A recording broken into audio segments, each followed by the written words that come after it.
Alright, it's a bit of organized chaos. There's a lot of people waving their arms. Thank you, Moroccan people.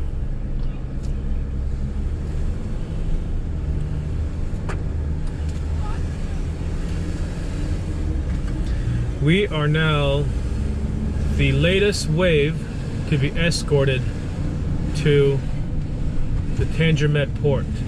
And all these cars that are here have come after we got here. So these people are waiting to get in to hopefully become the next wave, or to be on the next boat, which is on Thursday. Today's Sunday. There are a lot of people who didn't go on this boat, either by choice or they haven't decided. So there is another boat coming on Thursday that they're gonna go on. And assuming there's room, assuming they're gonna let these people that are waiting outside into this staging position, they are gonna have an opportunity to get on hopefully a future boat. If not the Thursday one, maybe another one after that, because I think this staging area will become the place where everybody comes to and waits for a boat. And those of you guys that are waiting south of here that want to go home, you guys should come up here. Talk to your embassy, try to get an exceptions transit permit. They should be aware of the situation. They should know that there are boats coming from France and people are allowed to go back. We're on the first boat, which is coming within the next hour, and in theory, all of us are on our way to the port now to be able to get loaded onto this ferry. So I'm guessing the ferry either must already be here or is very, very close to here. So I will let you guys know how the rest of this drive goes. It's really close. We're literally just one exit away from the first off-ramp onto the port of Tanger Med. And yeah, I'm not exactly sure how the logistics are set up there. It is a ferry company that's organizing a lot of this, along with various European embassies in Morocco and the Moroccan authorities. So we'll see how smoothly things go. It was a little hectic back there, mostly because they had to deal with the way that everybody came 4 days ago or 3 days ago or however long it was. And then we all parked in these places. They moved us the first night we got there to kind of all be facing against the edge, the barriers in the middle as well, the concrete barriers. So they had to figure out exactly what order people had to be in to go out. So it felt like they got it into some kind of a methodology. And assuming that everybody is now following this order, it should be smoother once we get to the port. And everybody have this a little green sticker that has the word Marhaba on it and your license plate number, and then another 5-digit number underneath. So it's specific for our vehicle, and I'm wondering if that 5-digit number underneath denotes to the people at the port what order we should go on the boat, because they know exactly which boat is coming, how many vehicles it can fit, and based on the information we gave them yesterday, they know exactly the size of everybody's vehicle. So hopefully they were able to use that information to figure all this stuff out, and then use that information we've got on our windows to facilitate loading. Can I have some more sanitizer? Every time you touch something, you gotta redo the whole process. Why don't you just wait until you're done and then do it? Well, because I don't know if we were done or not. Yeah. Zippers. Everything I'm touching. Zipper. All right, so we just passed customs and the passport control. So I'm guessing theoretically we're here now, ready to board the ferry. Everything's still the same. You still got to give your vehicle permit back, and they void it, hand it back to you. You got to give your passports. They got to write all this stuff down for you to exit Morocco. That's what we've done. So I'm guessing we will do entry into France when we get there in 3 days. But now we're waiting behind a whole bunch of people. Doesn't matter what order we got here. It took us the longest because there are 5 people in here versus 2 and all these other ones. So we're now at the end of the line from our wave of people that came here. Alright, so everybody gets x-rayed on the way to the port. Everybody, unlike when we first got here, only selected people, us included, got x-rayed. Here, leaving Morocco, we all get x-rayed, but it doesn't seem like they scrutinize the actual x-rays as much.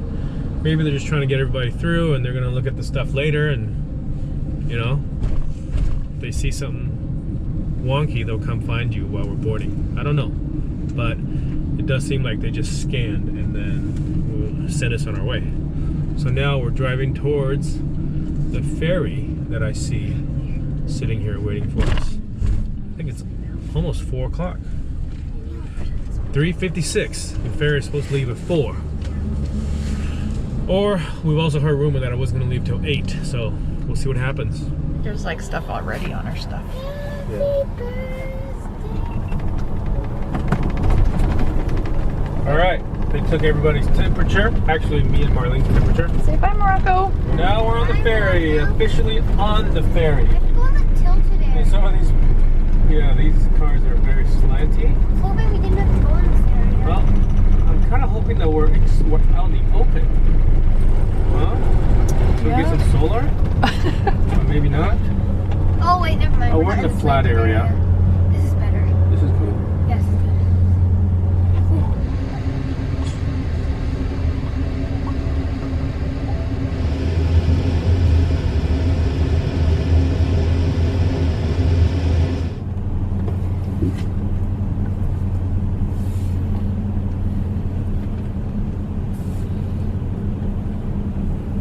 Is it recording?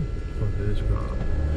All right, so I will finally give you guys an update of all the stuff that happened from when we left Tanger Med until where we are now, which is we are now finally inside the borders of France. We're on the road in the town of Sète. Just got off the ferry. We're driving. There's a big line of caravans, camper vans, motorhomes. We're all trying to get on the highway to head back to where everybody's from. So there was quite a bit of special circumstance happening throughout this entire journey so far.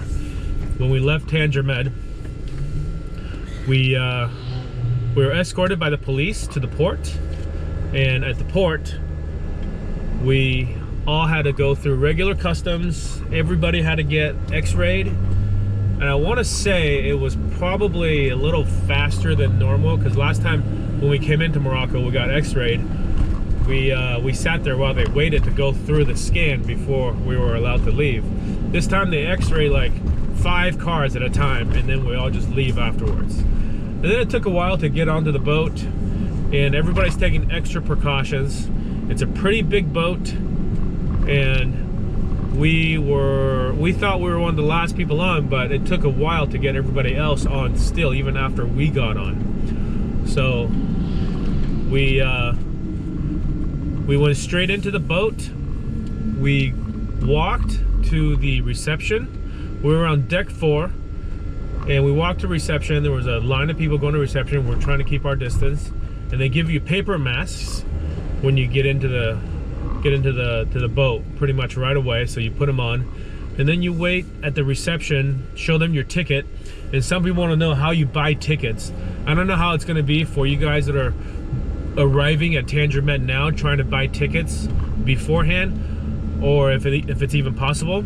Obviously, when we were stuck in Ceuta and subsequently in Tanger Med, there was no such thing as even this ferry available, so we didn't have the ability to pre-order tickets. Now that might be available if this becomes more of a ongoing operation, but for us, we were passed around a piece of paper while we were at the isolation camp and filled it out, size of our vehicle, passports of all the information of people and everything, and handed it in, whether you say you want a cabin or no cabin, handed it in, and then give them your credit card number written on the paper, and then they just charge you.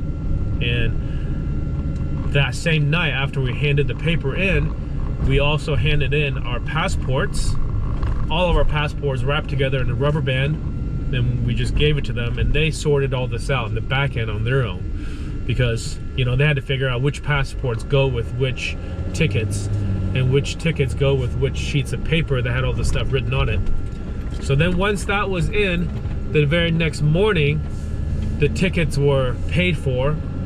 People's cards, credit cards that didn't have any issue processing, got the tickets purchased and bought, and then you go in there and then they give you your tickets, all your papers, all the documents, and all your passports back. So from that point on, you knew what ferry you were going to be on. So that's when we knew we were on the 4 o'clock ferry on the 29th. So that's how you buy tickets. I don't know how that's going to change for people that are there now. I'm assuming for the people that are on the Thursday ferry, it'll be the same process. I have not heard of other ferries yet. There may be. I'll have to rely on people that are still there in Tanger Med to give you that information. So for us, we prepped all of our food. Even though I believe there was food on the boat that you could have bought, and the information given over the loudspeaker was that people take turns going to the restaurant area to eat. That you did not just wander around. You stayed in your cabin. We stayed in our cabin the entire times because we had enough food. We brought our own water. I would highly suggest you guys do that for you guys that are going to go. It is for us, it was a 4 o'clock boarding, and I think it departed between 8 or 9 p.m. And we just arrived on Tuesday at about 8 a.m. But it took a while for all the logistics to happen. So even though they said when we left the cabin, they said, or when they went to the cabin and said, okay, half an hour, you can go to your cars. Half an hour later, we went to the lobby to go to our cars, but it took us another good half hour to an hour before we were actually allowed into our cars. Because I think they wanted to have all the logistics on the ground figured out before they actually let people off. So it was a 2-night stay, 1 full day the night before, and then a full day, and then the morning after is how long it took us. Now, if there was weather, it's gonna take longer. We were fortunate that there wasn't too much weather. The second half of the full day for us, it was a little bumpier, but I wouldn't call that rough seas at all. So hopefully the weather stays nice for you guys for the subsequent ferries that are going out. So once you arrive in France, you're allowed to go in your car. You disembark, you go in your car, and then you leave your ferry as you normally would. And then once you get out of the ferry, you're instructed to go in a line. And then they go through just a Red Cross. The French Red Cross is there, a bunch of volunteers or staff. There's a bunch of people there. They're basically questioning everybody. They have a big checklist. You have basically trying to see if you have symptoms and if you have been in any contact of known COVID-19 patients. So you give them all that information. I don't know what happens if you say yes to any of them. We don't have any symptoms. We haven't been in contact as far as we know. So we said no to all of them. And then they give you the papers that allows you to travel in France, which looks like, you guys have probably seen them. It looks like this. Okay. Just you have to have this to travel around in France. And for us, there's even a special piece of paper that they gave us that looks like this. And what this says Special Operation Repatriation of Morocco, March 31st, 2020. Authorization, exceptions of circulation authorization. So this is a special piece of paper for just this Moroccan evacuation operation. So, and in fact, it's just for this specific boat. So I imagine they'll have something for each boat. And, you know, we're given this one so they know exactly when we got off. So I imagine if you start to linger around in France and then you show them this paperwork and it's 3 days from now and you're still here, they're gonna have questions because you are supposed to go straight home to wherever you're from. And I would also suggest, if you're not just coming home to France, you're going home to another country in the European Union, that you write something in big block letters with dark ink on a piece of paper and stick it to your window facing outside. So we have a big sign that Marlene made that says transit home to Croatia, right in the middle of our windshield down below, facing outside, so people can see it as we drive up to them. And one of the things that I don't think I mentioned in the other videos is that we heard one of the reasons why Spain closed its borders to everybody in camper vans, motorhomes, exiting Morocco into Algeciras was that they didn't have this kind of organization on the Spain side of things, that people got off of the ferry in Algeciras and just pretended like things were normal. They went to the store, they got out, they started mingling, talking to each other, and they were like sleeping the night at the port. All this nonsense, all this unbelievable stuff that people did is one of the main reasons that we heard why Spain closed its borders to people coming back from Morocco. So be responsible. I don't know who these people are that did this and what countries they're from, but they were not responsible. So that's one of the reasons that we heard that caused this whole problem in the first place for Spain to be closed to us. So what France is doing is actually, this whole time we've been driving, we've been escorted by the police. So I think that's to make France feel more comfortable, and it's also to make sure that people are doing what they're supposed to do. They shouldn't have to do this, but I guess this is a very extraordinary circumstance that they have to do this to make sure that this all happens safely. So anyways, that's what we're doing. We're being escorted, and we have all the proper documents to travel through France. But for us, we have to travel through a few more borders, so it's going to be different. We're traveling through, we're going from France to Germany, Germany to Austria, and Austria crossing to Slovenia, and before cross into our home country of Croatia. So all of those borders, we're going to have potentially some challenges. So we'll let you know how that goes. Going back, after we were inspected by the Red Cross and got these papers, then we went to customs.